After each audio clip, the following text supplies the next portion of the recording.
The unmurderable husband, the most robust man in China, and his betrayed, lovely wife. Hello everyone, welcome back to Meow Detective. Today's story is not just a tale of crime. It's a quiet unraveling of love, the absurdity of fate, and the strange choices people make when they're trapped in lives they no longer recognize.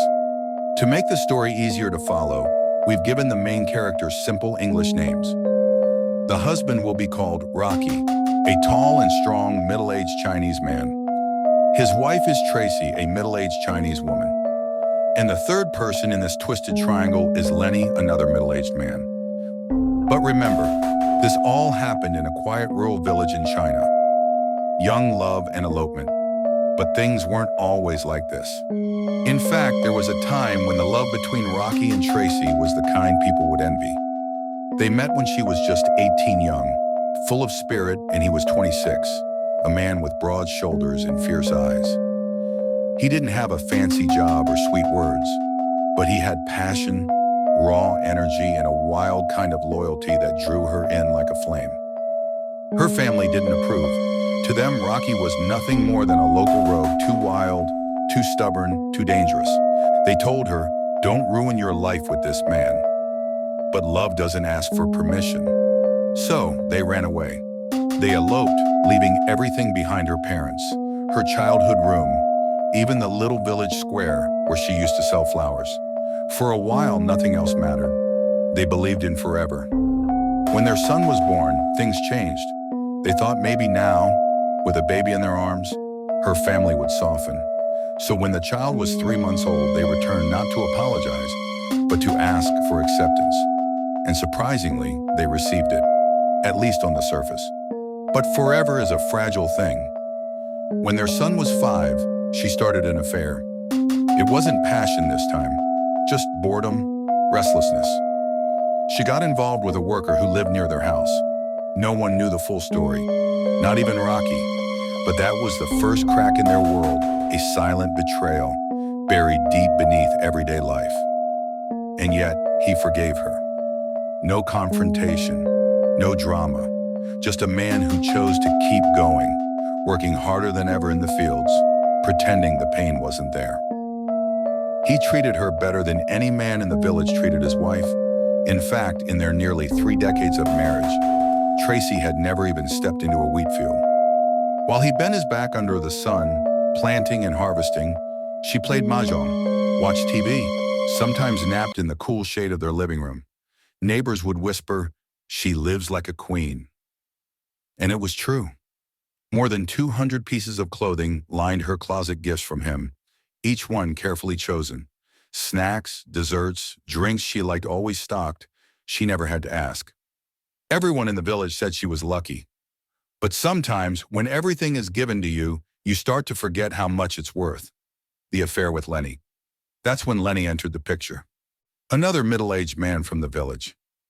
He wasn't especially attractive, not rich, but he listened. He paid attention. And for Tracy, that was enough. Soon the affair turned into something darker, a plan. A quiet whisper. What if he wasn't here anymore? Murder attempt. One, the dog. Tracy didn't dare poison Rocky directly. She needed to test it first. So she put rat poison into the dog's food. She watched from a distance, half hopeful, half terrified. The dog ate, then it collapsed. Violent spasms, foaming at the mouth, eyes wide, limbs shaking. And then stillness. The sight shocked her. This wasn't like in movies. Death was ugly, messy, loud. Tracy panicked and buried the dog and the poison with it. Murder attempt. 2, the noodles. Weeks passed. Guilt faded. Desire returned. She decided to try again, this time using sleeping pills. She crushed them into Rocky's favorite noodles. He took one bite and frowned. "It's bitter," he said. She smiled. "Too much soy sauce." He shrugged and ate the rest. That night, he fell into a deep sleep. She waited. But by morning, Rocky was at the table drinking tea, looking more rested than ever.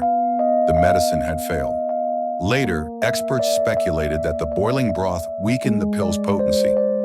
And so the second attempt ended, not with tragedy, but with a yawn. Murder attempt. 3. The rope. Now Tracy had run out of patience. She cooked dumplings, his favorite, laced with an overwhelming dose of sleeping pills. This time he didn't wake up, not for hours. Once he was unconscious, she let Lenny into the house. They looped a thick rope around Rocky's neck and pulled. But they hadn't counted on Rocky's strength. The rope snapped, and in that instant, his eyes opened, confused, then furious. He fought back, knocked Lenny down. Furniture crashed, blood on the floor. Tracy screamed, and then she ran, vanished into the night. Rocky's concerned. When the police arrived, Rocky was shaken, but alive. "My wife's gone," he said. "She's timid, afraid of the dark. I hope she's safe." He didn't yet know she was the one who tried to kill him. The confession. Days later, Tracy walked into the police station. Her face was pale, her voice calm. "I did it," she said. "All 3 times." She confessed everything. Rocky was stunned. He kept repeating the same words. "I treated her so well. Why would she do this to me?" The interview. During the investigation, a reporter leaned in and asked Tracy, "Why did you want to kill your husband and go with Lenny? Was it for love?" Tracy looked up, her expression blank.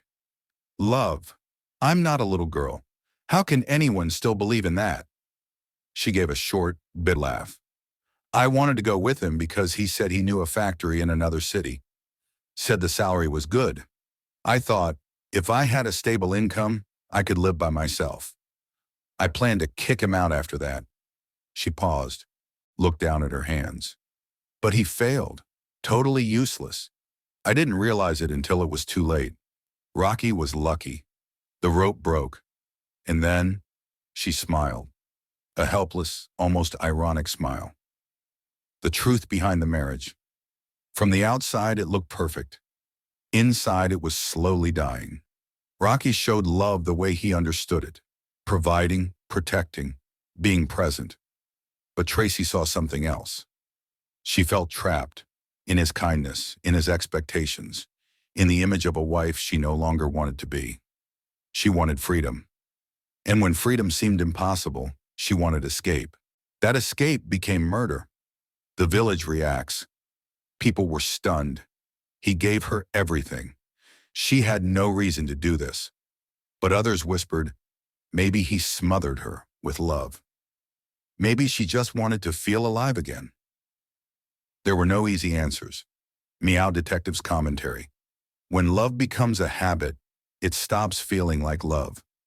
When care feels like control, even kindness becomes a burden. What happened between Rocky and Tracy wasn't just crime. It was erosion, the slow, invisible breaking down of trust, desire, and understanding. She didn't kill him because he was cruel. She tried to kill him because she didn't know how to leave.